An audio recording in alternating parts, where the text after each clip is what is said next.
Good afternoon, ladies and gentlemen.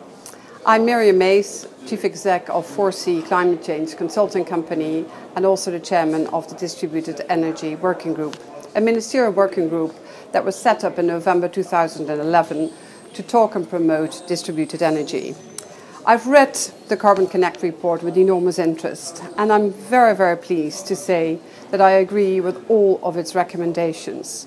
It is, in my view, a 3C. It's concrete, crisp, complete and constructive in the way it is addressing the distributed energy issues. So thank you very much to Carbon Connect, to all you contributors, and to Laura Sands for supporting this important document. To speak with Laura's words, the trilemma that distributed energy is trying to solve is one of carbon, of cost, and of security of energy supply. And it can do so in an extremely efficient way. So why is distributed energy so important, and why has it been actually underrepresented for many years?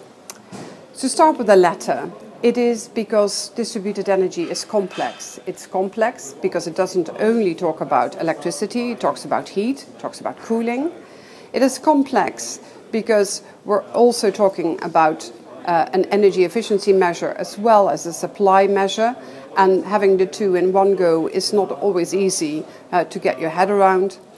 And therefore, it's never been on the top of the agenda. And I'm really pleased that the Cinderella is coming out finally. So what has DE to offer? A number of things. I think to start off, when I was working in the shadow days of the then Shadow Climate Change Minister, Gregory Barker, and we talked about distributed energy, and he appointed me chairman of the Distributed Energy Commission at the time.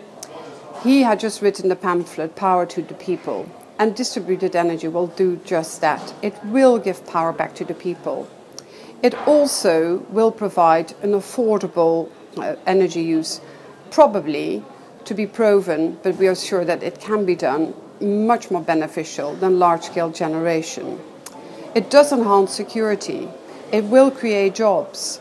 It will increase competition. It will attract new investments and different sources of investments into this space.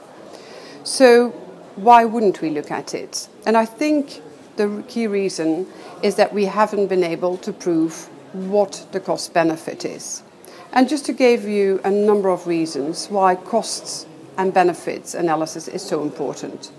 We do believe that distributed energy is capable of making a resource use much more efficient as opposed to central generation of electricity. The capital costs per kilowatt hour invested are significantly lower. The time in which decentralized energy or distributed energy can be implemented is shorter. It does reduce the transmission and distribution costs, and the risks and hence the capital costs for these investments are lower. And last but not least, it can provide us with security of energy supply within the timeframes that we really needed in the UK. So creating a fact-based study around all these benefits is a very key measure for the future. So the challenges that we are facing, apart from the costs and benefit analysis, are what is happening in other countries. Let's not only look at the UK, let's look at what's happening in the US, let's look at what's happening in Europe.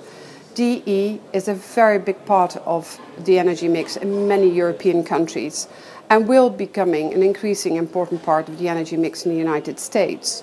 We can create market mechanisms that will actually help DE, but we also need to create a policy framework that supports DE.